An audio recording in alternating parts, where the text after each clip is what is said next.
ओम नमो भगवते वासुदेवाय। श्री शिवाय नमस्तुभ्यम। आप सभी को एकादशी की संपूर्ण जानकारी इस वीडियो में प्राप्त होगी। साथ ही गुरुजी द्वारा बताए गए सर्वश्रेष्ठ उपाय भी इस वीडियो में बताने समझाने का प्रयत्न करूंगी।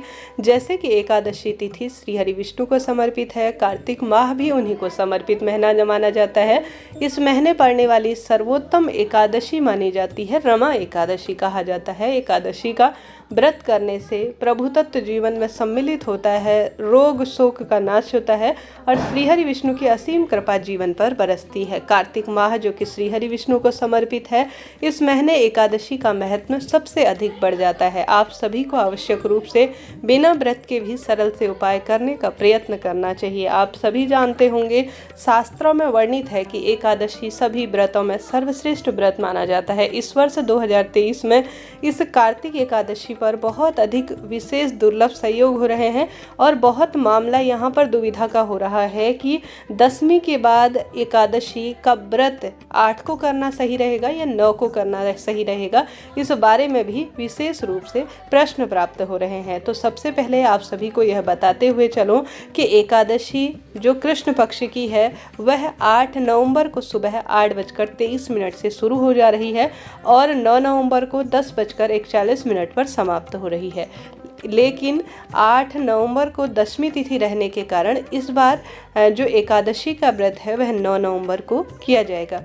जो दशमी मिश्रित एकादशी होती है वह आसुरी शक्ति को जागृत करने वाली होती है और ज़्यादा फल देने वाली नहीं होती। इस कारण से द्वादशी मिश्रित एकादशी करना ज़्यादा शुभ माना जाता है। ऐसे में आप सभी आवश्यक रूप से इन चीज़ों को नोट करते हुए चलिएगा कि आप सभी आवश्यक रूप से गुरुवार के दिन 9 नवंबर के दिन व्रत करेंगे, ज़्यादा शुभ रहेगा। ठीक है, इन चीज़ों को नोट करिए और स्क्रीन पर सभी चीज़ें लिखी हुई है।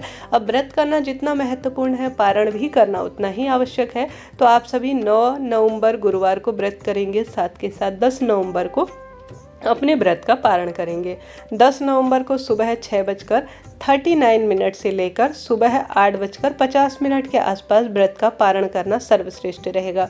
इस दिन द्वादशी तिथि का समापन 12:35 से हो रहा है। ठीक है, इसके आसपास जो है समाप्त हो जा रही है। ऐसे में आप सभी इन नियमों के साथ अपने एकादशी व्रत को परिपूर्ण करें और परिपूर्ण रूप से श्री हरि विष्णु की कृपा प्राप्त करें।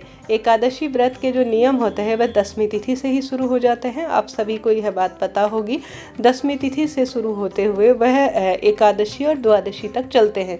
ऐसे में आप सभी एकादशी का व्रत करते हैं तो अति श्रेष्ठ है, नहीं तो आप इस तरह से सरल से उपायों को करने का प्रयत्न करें।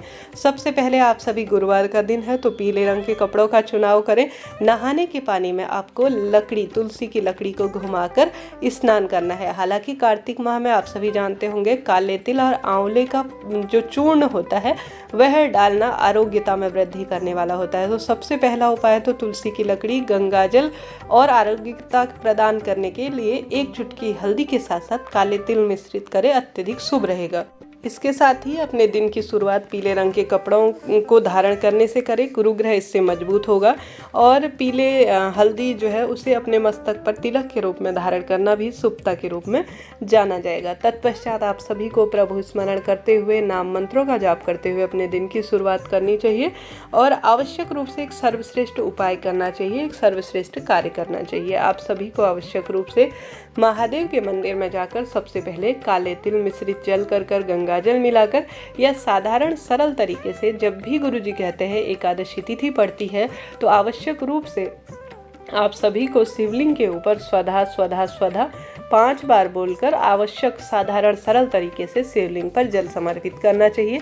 इससे रोग दोष कष्ट मिट जाते हैं, दुख दरिद्रता का भी नाश होता है। आप सभी जानते होंगे, तो सरल सा कार्य आपको जरूर से इस एकादशी के दिन करना है। इससे पितरों का भी तारण होगा और कार्तिक माह का परिपूर्ण फल आपको प्राप्त होगा। साथ के साथ तुलसी माँ इस महीने बहुत पूजित मानी जाती है। तुलसी माँ की विशेष सेवा अर्चना करें।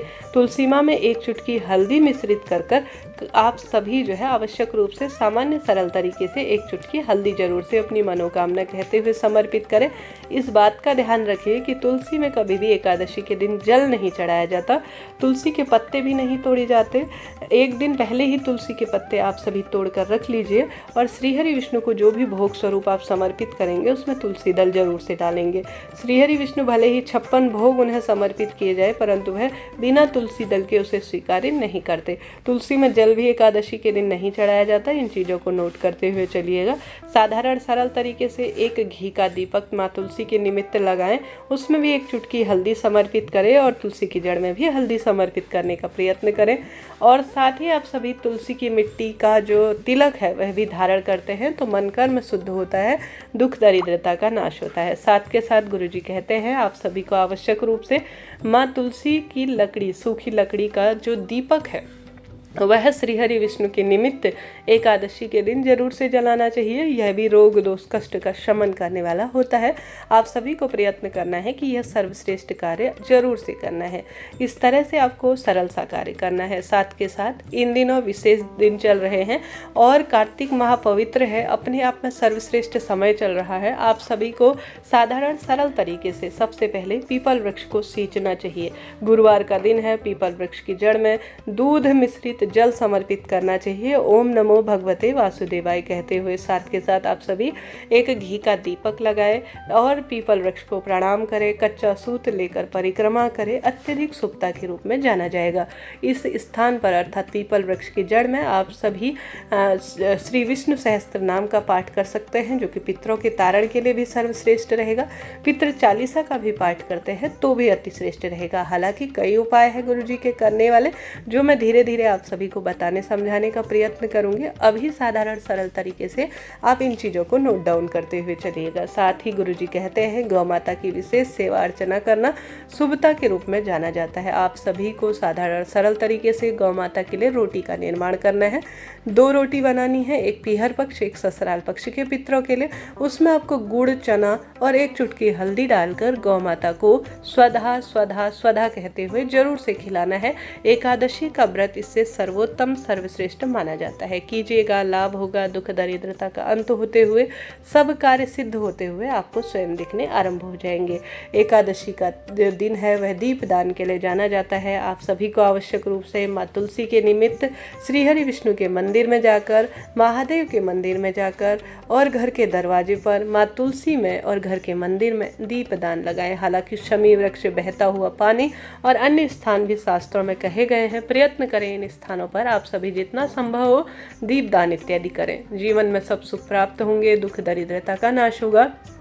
साधारण सरल तरीके से आप सभी श्री हरि विष्णु के जो है श्री चरणों में और साथ के साथ महादेव के श्री चरणों में सुंदर पीले जो शिवलिंग पिंडी स्वरूप है उसमें पीले फूलों का श्रृंगार करते हैं तो भी अति श्रेष्ठ कार्य के रूप में इसे जाना जाता है। कीजिएगा, लाभ होगा। द्वादशी तिथि जब अपने व्रत का पारण करें ना तो एक समय का जो भोजन है वह गरीब पंडित ब्राह्मण जी के लिए जरूर से निकालिएगा। इससे भी सर्व सुख प्रदान होते हैं और दुख दरिद्रता का नाश होता है। साधारण सरल से कार्य है जो मैंने बताने का प्रयत्न किया।